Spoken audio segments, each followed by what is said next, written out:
القرآن هدى للناس وبينات من الهدى والفرقان فمن شهد منكم الشهر فليصم ومن كان مريضا أو على سفر فعدة من أيام أخرى আল্লাহ রাব্বুল আলামিন পবিত্র কোরআনে বলেছেন শাহরু রমাদান আল্লাযী রমজান মাসটা এমন মাস উনজিলা ফীহিল কুরআন কুরআনুল কারীম এই রমজান মাসে অবতীর্ণ করা হয়েছে সুবহানাল্লাহ। তাহলে রমজান মাস হচ্ছে এমন মাস যেই মাসে কুরআন অবতীর্ণ করা হয়েছে হুদা লিন-নাস, আর এই কোরআনটা হচ্ছে মানুষের জন্য হেদায়েত, মানুষের হেদায়েতের জন্য, আর এই কোরআন মানুষকে সঠিক পথ দেখাবে সুবহানাল্লাহ।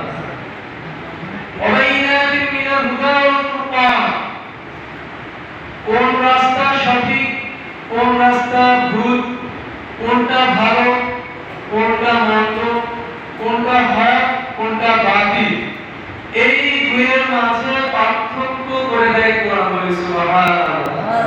যে কোরআন পড়বে, কোরআন জানবে, কোরআনকে শিখবে, কোরআন অনুযায়ী তার জীবন পরিচালিত করবে, সে অটোমেটিক বুঝতে পারবে যে কোনটা সঠিক আর কোনটা ভুল। বলে সুবহানাল্লাহ।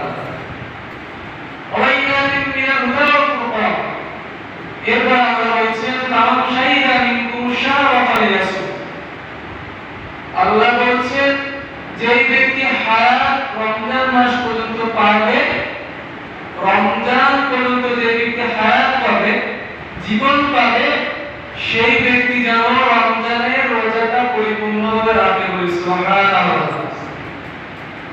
এখন যেই মুসলমান রমজান মাস পেল কিন্তু রমজানের রোজা রাখতে পারলো না, সে কি আল্লাহর হুকুম মান্য করলো? কথা বলে আল্লাহ নির্দেশ দিয়েছে ফামান শাহিদা মিনকুম শাহরা ফালিয়াসুম, যে রমজান মাস পাবে তার দায়িত্ব হচ্ছে সে রমজানের রোজা পরিপূর্ণভাবে রাখবে। আল্লাহ রাব্বুল আলামিন মানুষকে দুইটা জিনিস আবশ্যক করে দিয়েছে, মুসলমানের জন্য দুইটা জিনিস আবশ্যক করে দিয়েছে। তার ভিতরে একটা হচ্ছে নামাজ।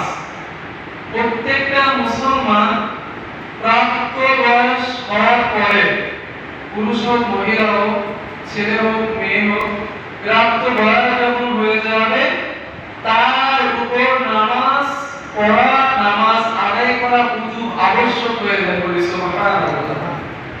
তার মানে হলো নামাজ তার পড়তে হবে। নামাজ না পড়লে কি হবে? আল্লাহর হাবিব হাদিসের ভিতরে বলেছেন ফাইন তারাকা সালাতান মাকতুবাতান মুতাআম্মিদান, যদি কোন ব্যক্তি ইচ্ছা করে নামাজ ছেড়ে দেয়। আমাদের ভিতরে এমন মুসলমান আছে না যে আমরা ইচ্ছা করে নামাজ ছেড়ে দিই? কথা বলেন আছে কি না? দোকানে বসে আছি, আযান হয়ে গিয়েছে, নামাজ পড়ি না, এমন মানুষ আছে না? জমিতে কাজ করছি, বিভিন্ন কাজে জড়িত রয়েছি, আযান হয়ে গিয়েছে কিন্তু নামাজ আমরা পড়ছি না, এমন মানুষ আছে না? আছে।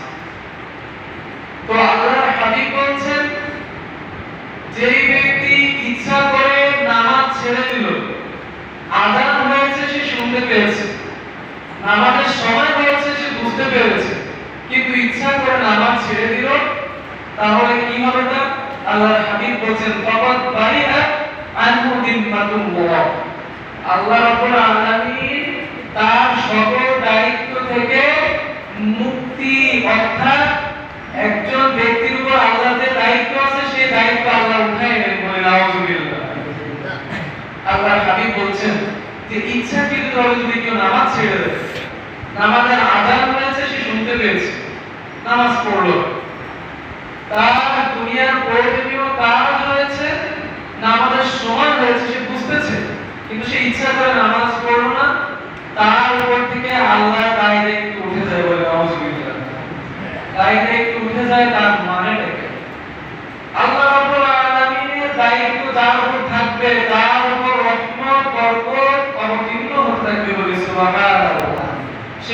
হবে? তার ঈমান বৃদ্ধি পাবে। সুবহানাল্লাহ। এরপরে কি হবে? তিনি ইবাদত করার জন্য বেশি অগ্রসর হবেন, আল্লাহকে বেশি ভয় পাবেন, আল্লাহর ভালোবাসা তার অন্তরের ভিতর বেশি বেশি তৈরি হবে। সুবহানাল্লাহ।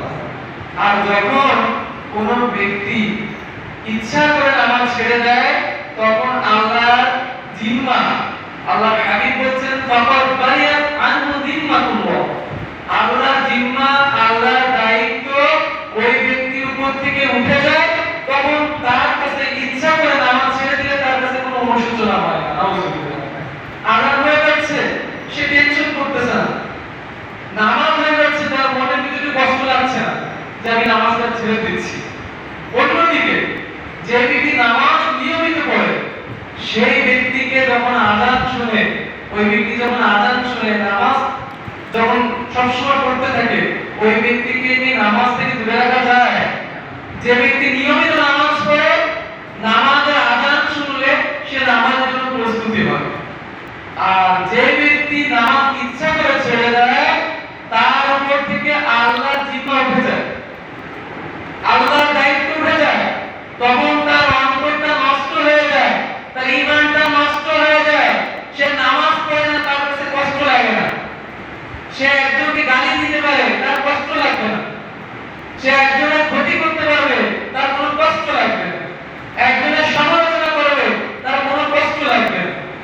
দিন থেকে সে দূরে সরে যাবে, সে এতটুকু বুঝবে না যে আমি দিন থেকে সরে যাচ্ছি, আর এই দিন যদি আমি পরিপূর্ণ না হই তাহলে আমার শাস্তির ব্যবস্থা রয়েছে, এটা সে বুঝতে পারবে না, উপলব্ধি করতে পারবে না। 2 নম্বর, আল্লাহ রাব্বুল আলামিন মুসলমানের উপরে আরেকটা বিষয় আবশ্যক করে দিয়েছেন, সেটা হচ্ছে রোজা রাখা। বলি সুবহানাল্লাহ।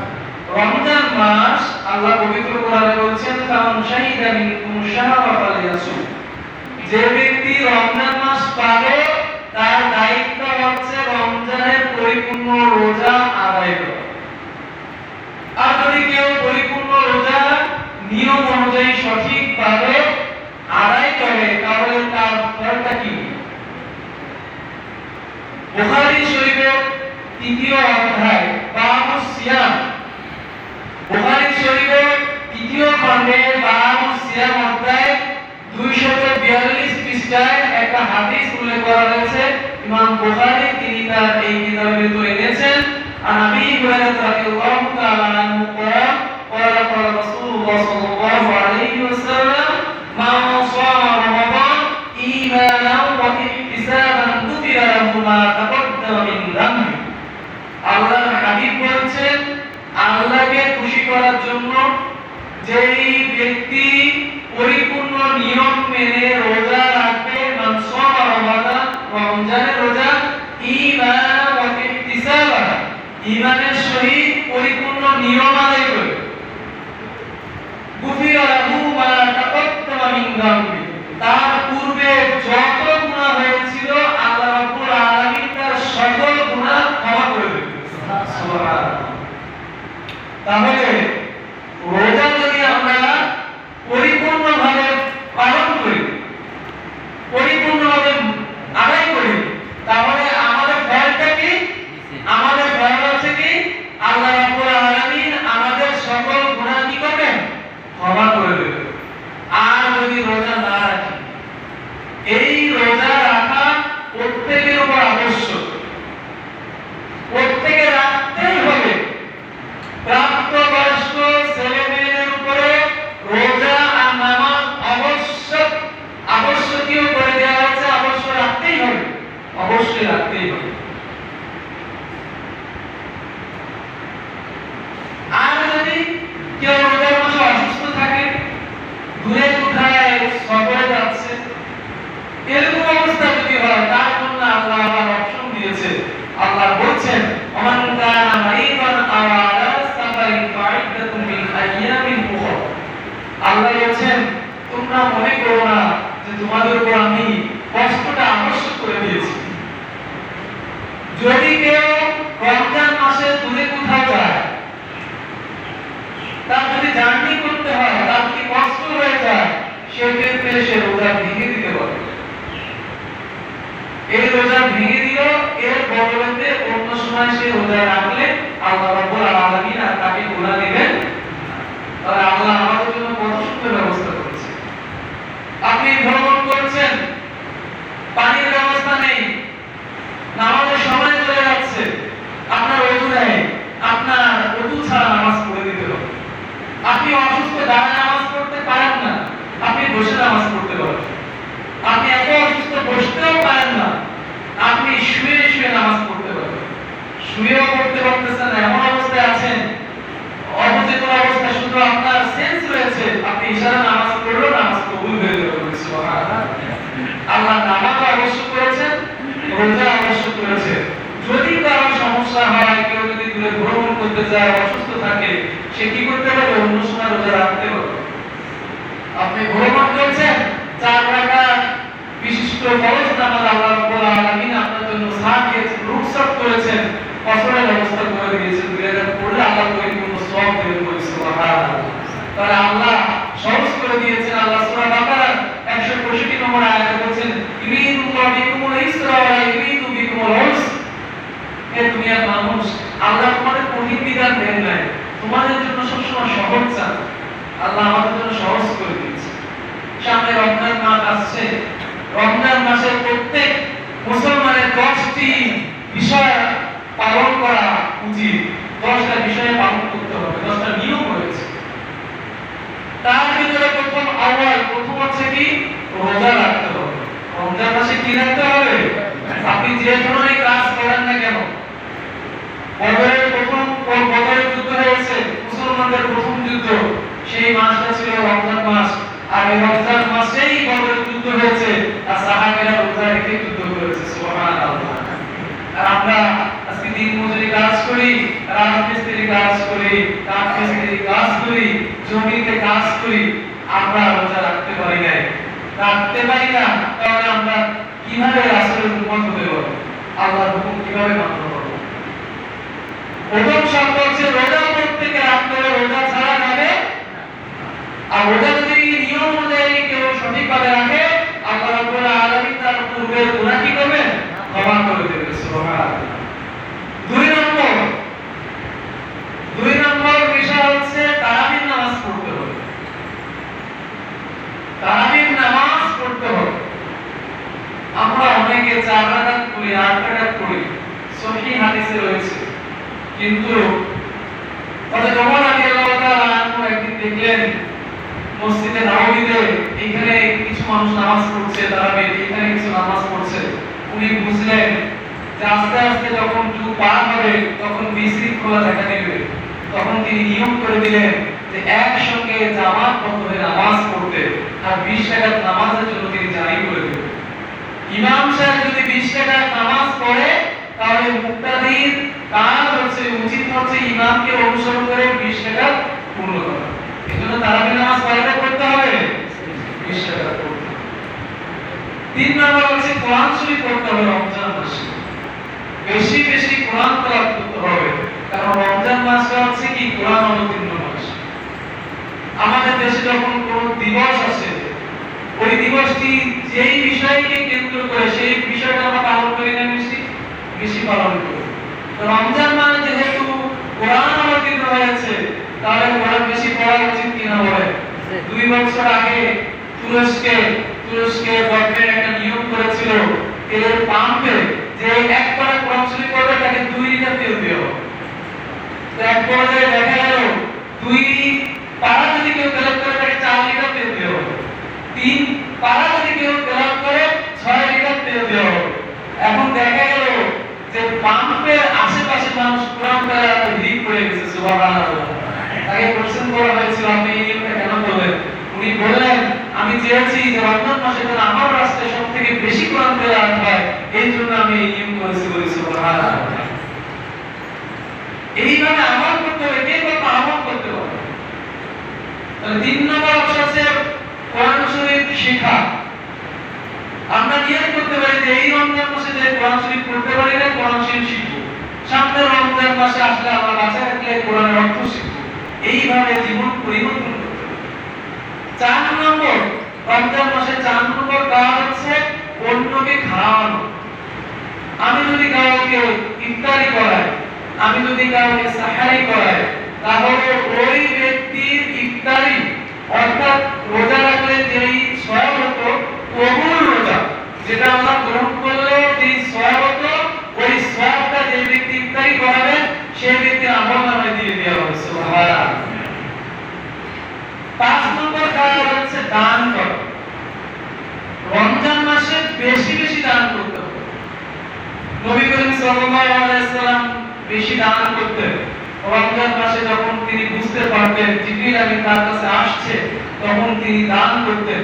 সাহাবীরা জিজ্ঞেস করতেন ইয়া রাসূলুল্লাহ হঠাৎ করে আপনি দান করার জন্য এত নাড়াচাড়া দিয়েছেন কেন? তখন নবী করিম সাল্লাল্লাহু আলাইহি সাল্লাম বলতেন সাহাবীরা জিবরিল আমিন যখন আসে তখন আমি বুঝতে পেরে আমি তার সামনে দান করি এই কারণে যেন জিবরিল আমিন যেন আল্লাহর কাছে গিয়ে বলে আল্লাহ তোমার হাবিবকে দেখলাম আমি যাওয়ার আগে আমি দেখতেছি সে দান করতেছে আল্লাহ তো বেশি খুশি হয়েছে সুবহানাল্লাহ। তাহলে দান করলে কি হয় আল্লাহ খুশি হয়। এইজন্য বেশি বেশি রমজান মাসে দান করতে হবে। এরপর রমজান মাসে কদরের রাতের ইবাদত রয়েছে। নবী করিম সাল্লাল্লাহু আলাইহি ওয়াসাল্লামের হাদিস থেকে সাব্যস্ত নবী করিম সাল্লাল্লাহু আলাইহি ওয়াসাল্লাম প্রথম রমজানে 10 দিন ইতিকাফ করলেন তিনি কদরের রাত পেলেন না। দ্বিতীয় 10 দিন ইতিকাফ করলেন কদরের রাত পেলেন না। তৃতীয় 10 দিন পেলেন। আর এই কদর ইন্না আনজালনা ফি লাইলাতুল কদর ওয়া মা আদরাকা মা লাইলাতুল কদর কদর খায়রুম মিন আলফি শাহর। হাজার মাস থেকে এই মাস একটা রাত বেশি উত্তম বলে সুবহানাল্লাহ। এই বিষয়ে আমরা সামনে আল্লাহ হায়াত রাখলে আমরা আলোচনা করব ইনশাআল্লাহ ধারাবাহিকভাবে। এরপরে 7 নম্বর কাজ হচ্ছে ইতিকাফ করা। আমাদের দেশে তো অনেক জায়গায় ইতিকাফ করার লোক খুঁজে পাওয়া যায়। যদি কোনো ব্যক্তি খাস নিয়তে ইতিকাফ করেন তাহলে তার 60 বছরের গুনাহ আল্লাহ ক্ষমা করে দেবেন সুবহানাল্লাহ। আমরা ইতিকাফে বসে এমন মানুষ যে বাড়িতে বসতেও পারে না দাঁড়াইতেও পারে না এসে শুধু বিছানাতে মসজিদে ঘুমিয়ে রাখে ইতিকাফ আদায় হয়ে যায়। ইতিকাফ আদায় করার জন্য যুবক শক্তিশালী যারা রয়েছে তাদের হচ্ছে উচিত নবী করিম সাল্লাল্লাহু আলাইহি ওয়াসাল্লাম যুবকদেরকে ইতিকাফ করার জন্য উৎসাহ দিতেন। আবার আমাদের দেশে অনেক প্রচলন আছে আমরা বাড়িতে মহিলাদের ইতিকাফ করি। বাড়িতে কিন্তু ইতিকাফ মহিলাদের হবে না। ইতিকাফ একমাত্র মসজিদে করতে হবে পুরুষ হোক আর মহিলা হোক। নবী করিম সাল্লাল্লাহু আলাইহি ওয়াসাল্লামের আমলে একবার ইতিকাফ করার জন্য তার বিবি যারা ছিলেন সবাই এরকম মসজিদে নববী চারিপাশে এরকম রাসূল সাল্লাল্লাহু আলাইহি ওয়াসাল্লাম ইতিকাফে বসেন। নবী করিম সাল্লাল্লাহু আলাইহি ওয়াসাল্লামের স্ত্রীরা সবাই ইতিকাফে বসে গেলেন। নবী করিম সাল্লাল্লাহু আলাইহি ওয়াসাল্লাম এসে দেখলেন যে স্ত্রীরা সব মসজিদ খোলা করে ফেলেছে। নবী করিম সাল্লাল্লাহু আলাইহি ওয়াসাল্লাম বসে গেলেন আমি এই বছর ইতিকাফ করব না। সবাই মহিলারা বাড়ি চলে গেলেন। অর্থাৎ আমাদের এলাকায় অনেক জায়গায় এরকম আছে মহিলারা ঘরের ভিতরে ইতিকাফ করে এরকম কোনো সুযোগ নেই। মসজিদে ছাড়া ইতিকাফ হবে না। এরপর আছে সদকাতুল ফিতর। সদকাতুল ফিতরের আমরা একটা বিষয় আছে এটা আমি সামনে আরো ক্লিয়ার করব সময় নিয়ে। সদকাতুল ফিতর প্রত্যেকের উপর আবশ্যক। গরিব হোক ধনী হোক সদকাতুল ফিতরটা কি? এটা হচ্ছে আমি যে এক মাস রোজা রাখলাম আমার এই রোজায় যদি কোনো ভুল ত্রুটি হয়ে থাকে এর কাফারা স্বরূপ।